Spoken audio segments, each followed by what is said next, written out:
Hey, look who showed up. Lee's RC. I wonder what he wants today. He must need me to work on his Jeep today.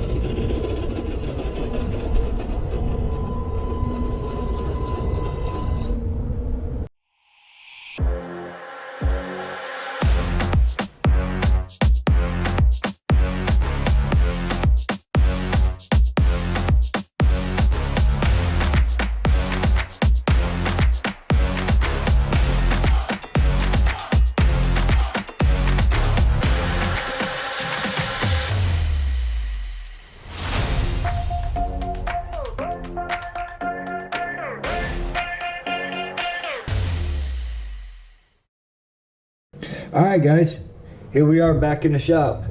Ended up getting my buddy's Jeep in here. He's been having some problems with it. This is actually an Injora kit that you can buy off of Amazon. Actually comes with your transmission, shiftable, 2-speed, aluminum transfer case, and pretty much everything's aluminum on here. All your braces are aluminum, but you have to buy shocks, axles, stuff like that, servo, motor, but it does come with a shifter servo. Don't figure, oh well. But pretty much the whole theme of this build's been Injora, except for the shocks. They're actually mountain shocks. Never heard of them. They're Amazon specials, but we're gonna figure this thing out. He's been actually running into some difficulties, and he's blaming me for it because, you know, I got him into this thing. I got him hooked. He tried the axle. He's like, dude, I'm hooked. I love it. I gotta have one. And now you see where he's at today. So what we're gonna do is, I'm not gonna share everything on video. I've got to get the shocks done, but I am gonna show you guys how to lock the rear diffs on these, the front and rear diffs, because these things are open diffs. They're one wheel peel, a lot of play, so we're gonna get them all tightened up for him. We're gonna make this thing worthwhile. So if you guys are looking for the Injora front and rear axles, these are the plastic ones. Just be warned that you guys are gonna have to stiffen them up, get them tighter, because it's got just a lot of in play in them, and they do come open diff. And when you're crawling, open diff ain't never good. So let's go ahead and get up into this thing, start getting some work done. We are gonna show you the cheapest and easiest way to fix these axles, to make them a lock diff and get rid of all that play. You guys remember all that play that's in these things. I mean, this thing is ridiculous amount of play, but we're gonna get rid of most of it. I mean, can't get rid of all of it, but by Lord, we are gonna try. So pretty much what we're going to do is remove the 4 screws for the center cap, remove these 2 C-hubs so we can pull the axles out some, so I can get that center section out of there. So let me get this thing torn apart and I'll get you right back up into it. Everything's torn apart. It's pretty simple. 4 screws on the center cap for the diff, and then 4 screws, 2 on each side, and we just removed the C-hubs, and the axles come right out. Now, what we're gonna do with these axles, it's pretty simple. Everybody's got this stuff. We are using aluminum tape. Let me show you what it is. Right here. This is stuff that we use on AC ducking and stuff like that. So it's pretty resentful. It holds out pretty good. And you see they got this slotted area here. Hopefully I can get that to come in for you guys. There you go. Kind of see how it's grooved out. What we're going to do is we're just going to thicken that up a little bit to hold into the slot on the diff, so it's be a lot tighter.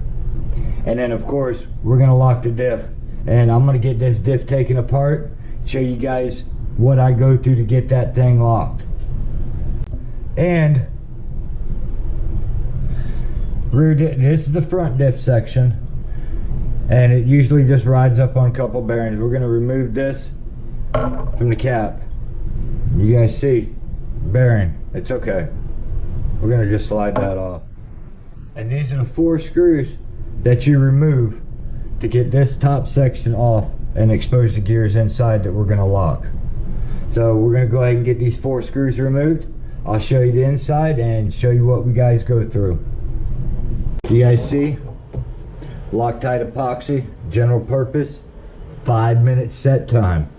So we don't have a whole lot of time to do this. As you see, remove the cap gear.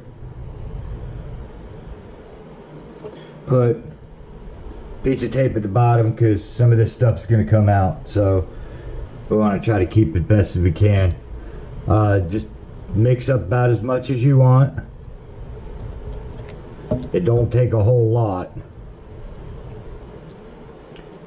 And of course you clean the grease that's inside there. Just get it as clean as possible. Brake clean, wipe it out. And then just fill this thing up.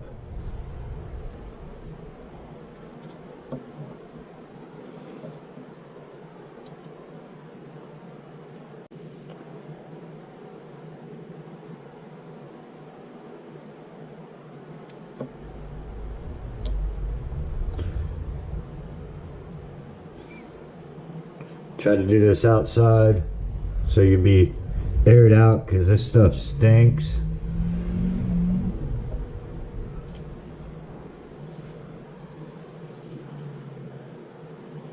Did this to my drift car and that's still holding out good and strong. Granted, there's not a lot of pressure or twist on it like you would a trail truck, but I think with this will be just fine. You're going to break an axle before you break anything else.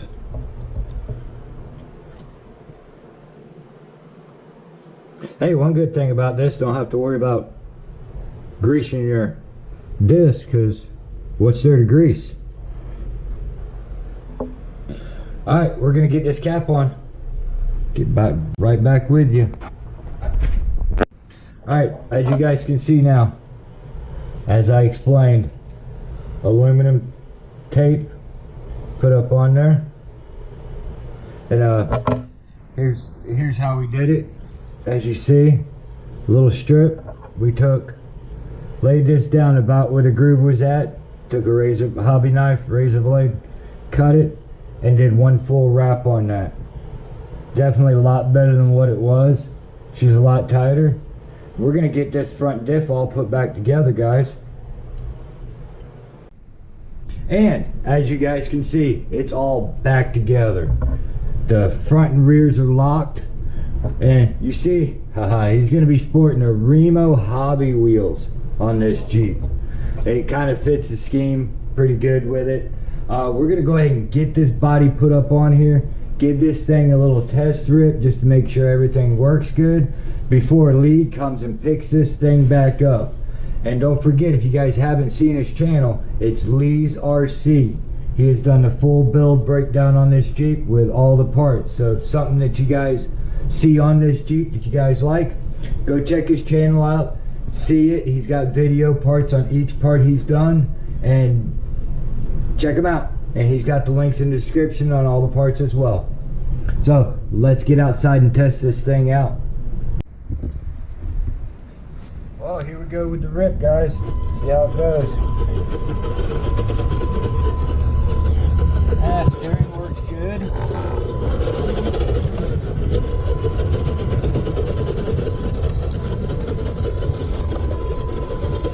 Not bad.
passenger fell out.